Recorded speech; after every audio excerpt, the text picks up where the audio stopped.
Good morning, North Carolina Serious Illness Coalition and friends. I'm Connie Bonebreak, and it's my honor to host today's episode of Friday Facts from Charlotte, and to introduce you to a fellow Charlottean. Judith is someone that I admire and deeply respect, and all of you all know that March is Women's History Month. So Judith Brown is making history here in this community and more locally beyond. She's the founder of and executive director of Project 70 Forward, and she is passionate about lots of things, but particularly disability, and she advocates locally across the state and recently internationally. Welcome, Judith. Good morning, everyone. And welcome. Yes, and everyone else, if you have questions as we go along, this 30 minutes will go so fast. So please just put them in the chat. Jessica is monitoring the chat, and we'll do our best to get to them. Judith, when we do these episodes, Heather always starts with a question about, please tell us about Judith.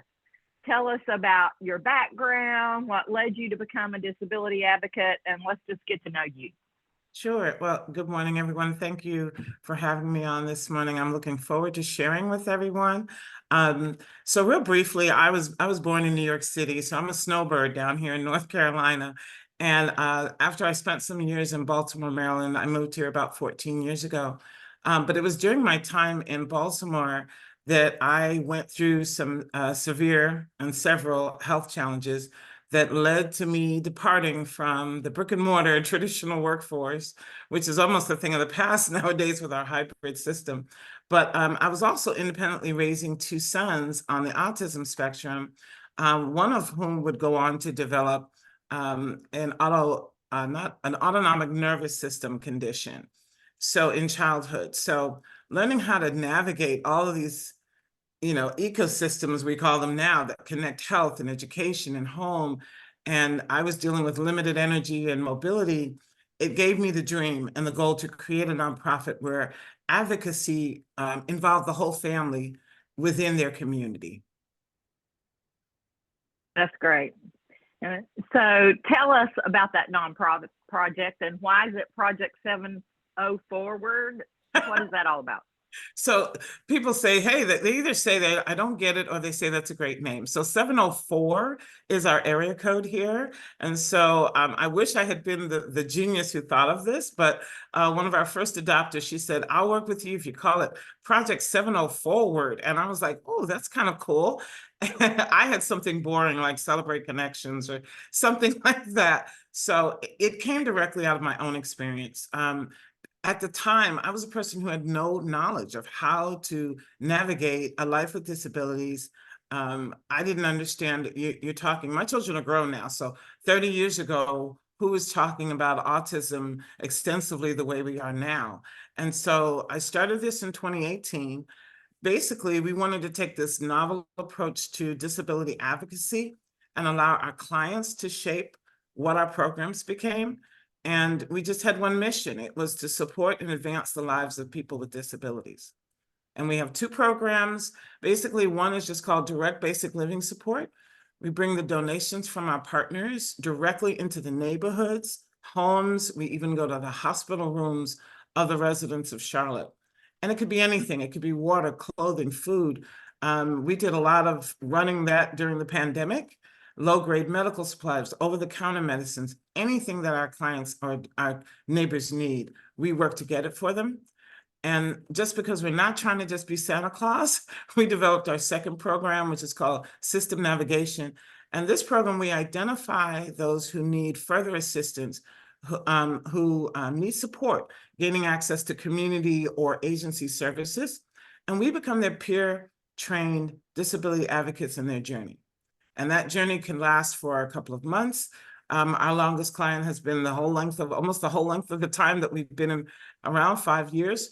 We met her when she was disabled and homeless, and we've now navigated to her where she receives her benefits and she's looking at permanent housing. So it can run the gamut.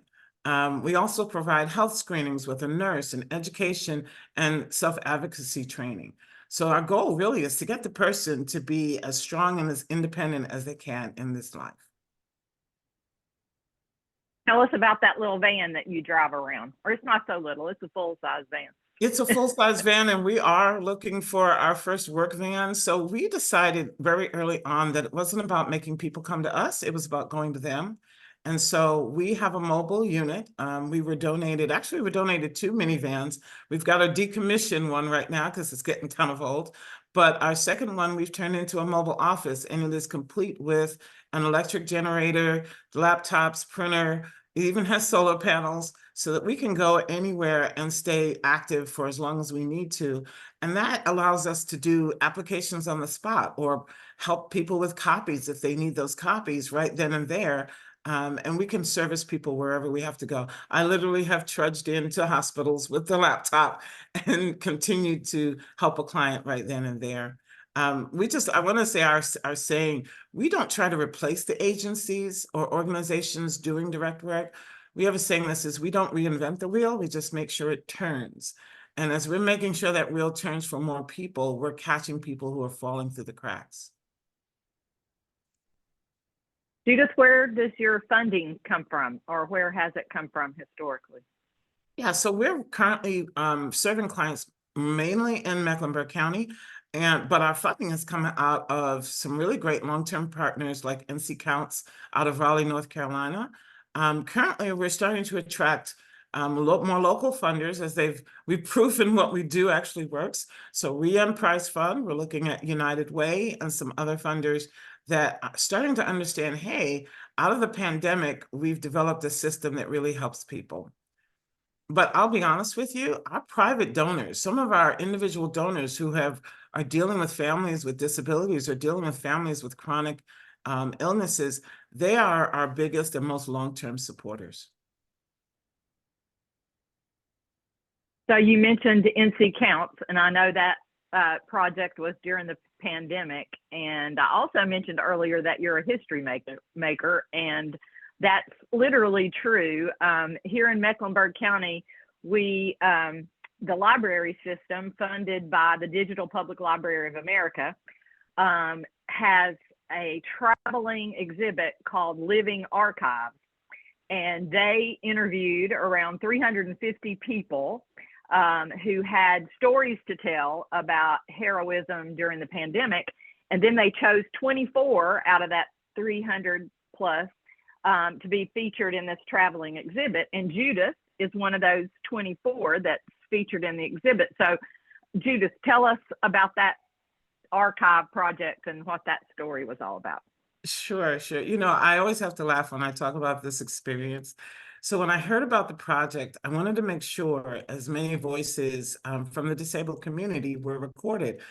Since we pretty much took off during the pandemic, I wanted to make sure those historical events were captured. I mean, we were literally learning as fast as we can, running out here with all this PPE, but again, still seeing people in their homes. We would stand outside and leave packages and let them know we're here. And so I wanted to make sure those were captured. So I was literally taking someone, a disabled person, to this place to be recorded. And when they heard about it, they were like, hey, would you like to tell your story, be recorded? And I said, well, I'm not even dressed. And they said, it doesn't matter. You know, we're trying to capture people where they are. And so being caught off guard, I still said, okay, yeah, let's tell all of these different stories of how we were running all the way to Salisbury to bring food. With everything shut down, it literally was who can get to the people, who can bring items. And so we told that story. And out of all those stories, Project 704 Forward and myself became one of the 24 that became part of the permanent exhibit. And we're traveling through our library system here in Charlotte, and it even went to South by Southwest this year. So it was kind of like an amazing thing, but I think it captured some of the work that had to be done, even grassroots and boots on the ground during COVID, to make sure that everybody was safe. So Rev Up North Carolina. Is anybody on this phone?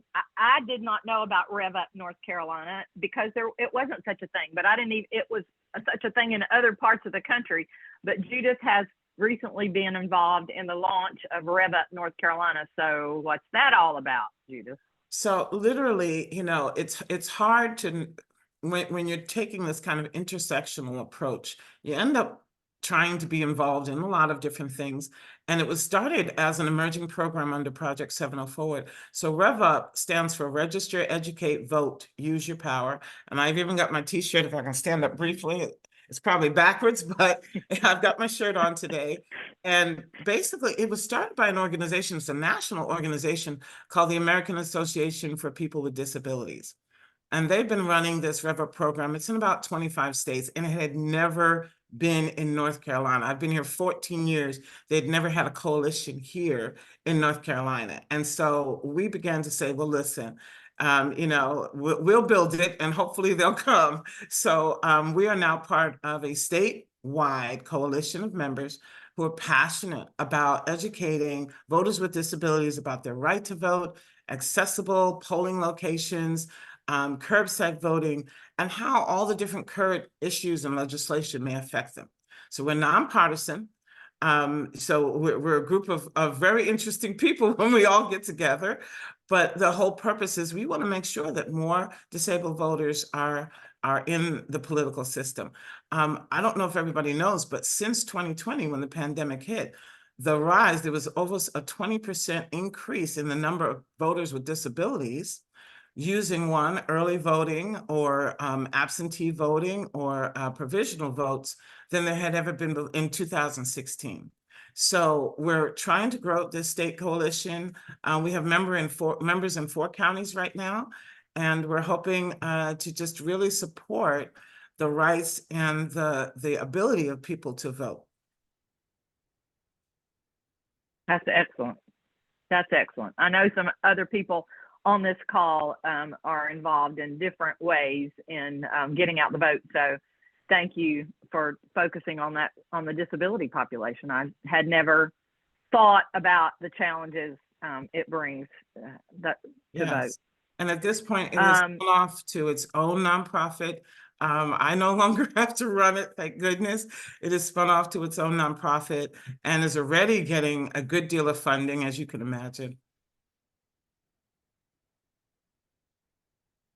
So I'm going to just kind of let you tell us some stories as you reflect on all you've accomplished since Project 704 Forward launched in 2018. Are there some stories or some individual accomplishments maybe that you're particularly proud of that you would like to share with us? Yeah, I my proudest moment, if I can think about it, is that I've opened the door. When I moved here about 14 years ago, really, you didn't see people with disabilities. You basically heard about golf tournaments and galas, and that was it. And people with disabilities were not in any type of position to affect change or in leadership. And so now we've got such a difference where people with disabilities are sitting in the forums and on the boards and in councils in order to create equitable change. They volunteer, they give back to their communities. I work with an organization that works with young adults on the spectrum.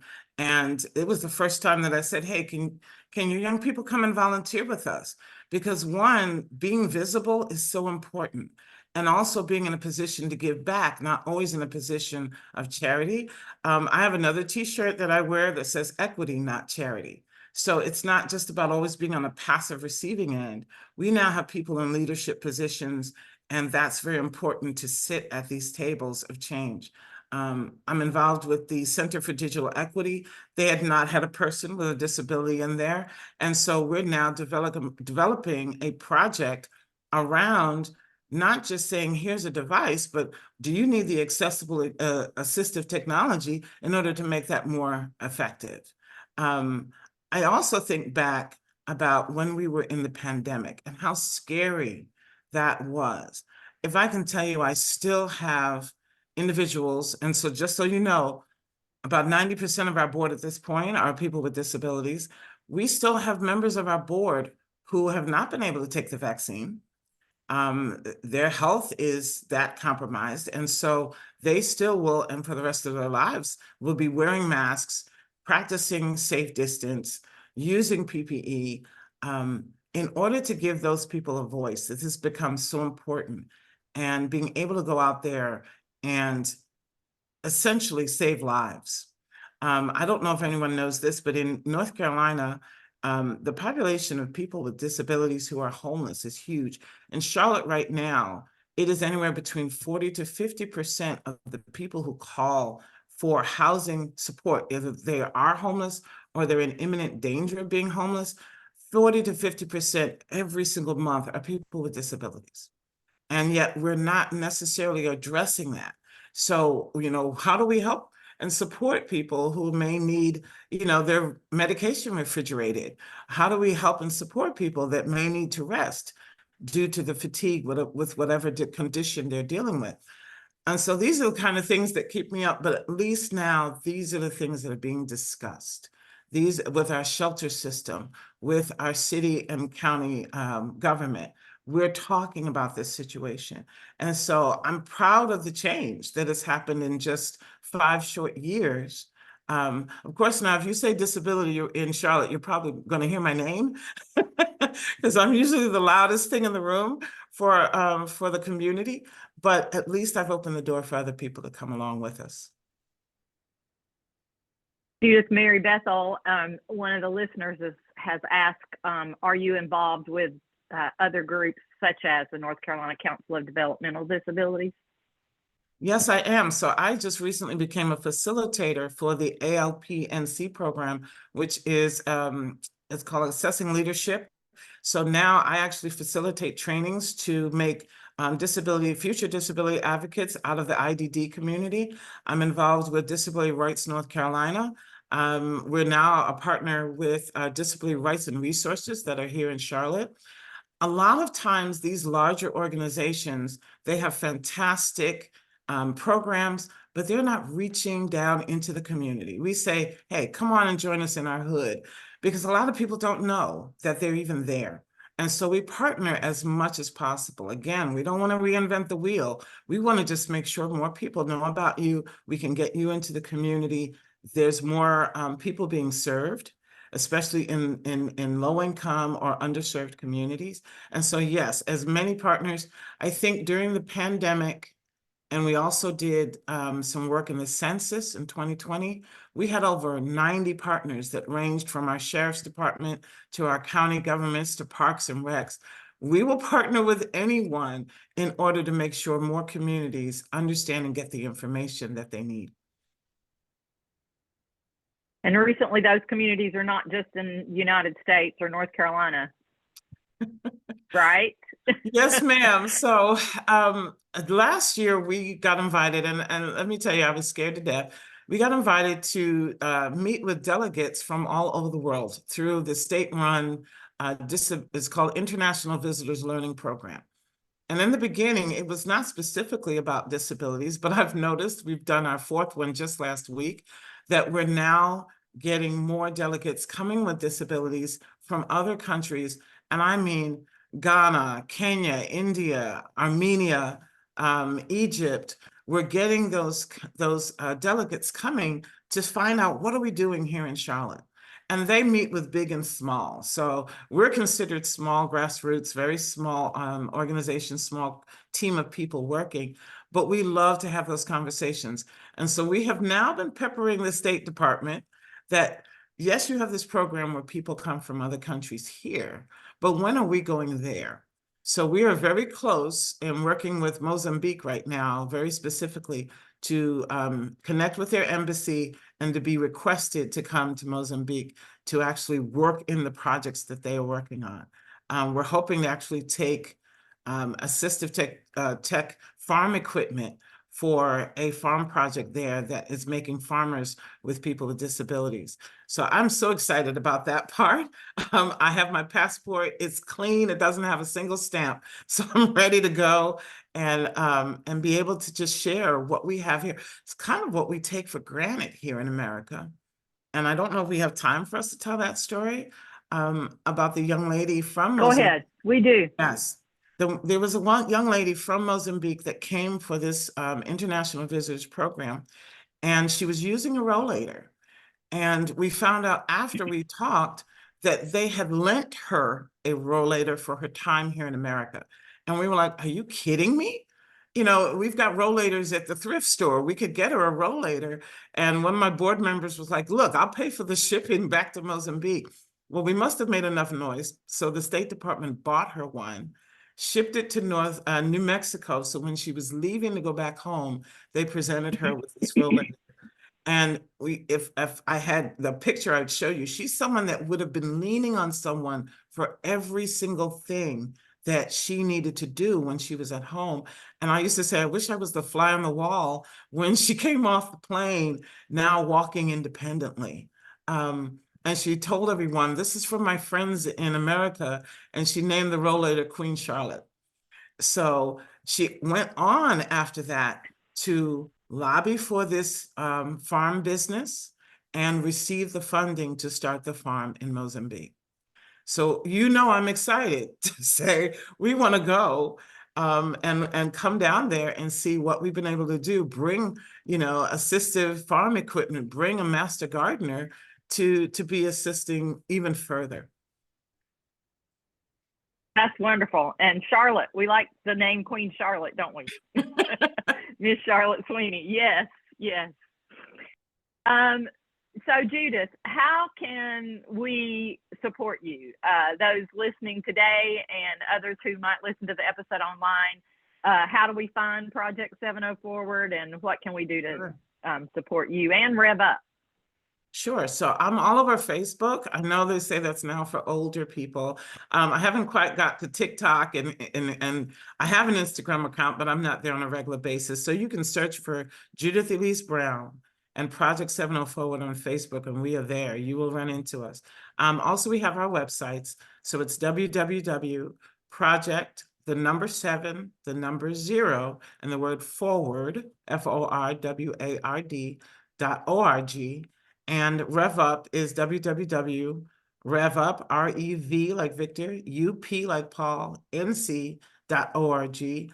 Both of those have contact forms. RevUp has a volunteer form. We would love to hear from you, and we would love to work for you. Work with you and for you is some of the places that we do. I'm saying that because we have so many partners that we actually work with them to do so many different things. But we would love to work with, whether it's an individual or an agency, to get the information out to more people. We accept, of course, donations, and we partner with organizations for funding so that we come as a collaborative effort, not just one person by themselves. So we would love to hear from anyone that would like to be more involved, like to volunteer. RevUp has a virtual meeting every Friday at 3:30 that we love to have guests in. So if you go through that volunteer form, we can get that information to you. So as we're closing out this morning, does anyone have any questions? Feel free to come off mute and interact with Judith or stick them in the chat. Anyone?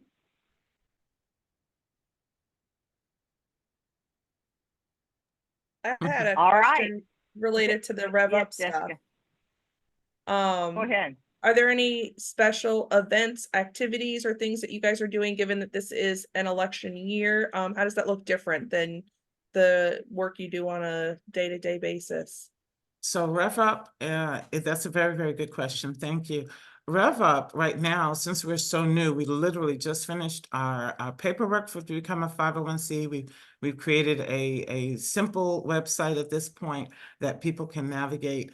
But in the community, it looks like we're popping up everywhere we can to not only do voter registration, but also to check the rolls. In North Carolina, if you don't vote 2 years straight in a major election, you can fall off the rolls. And so we want to make sure people understand that. We're really pushing about the voter ID laws to make sure people know of their options. A lot of people don't know if needed, you can even have a waiver form to say, I just don't have an ID if you've been in and out of the hospital, not been able to get to places. We're also, I know in Davidson County, they're going to be going into the facilities to make sure that even those in the facilities understand and have a way to vote.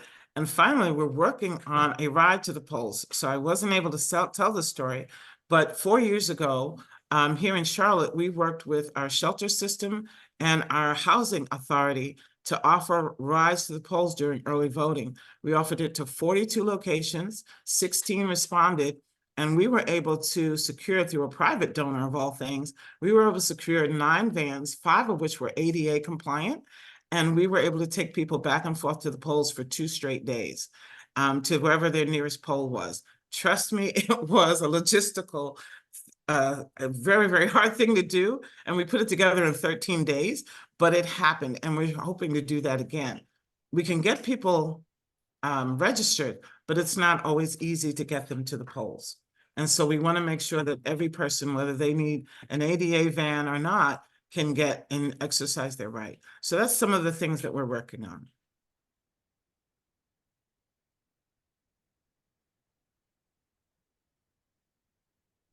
All right.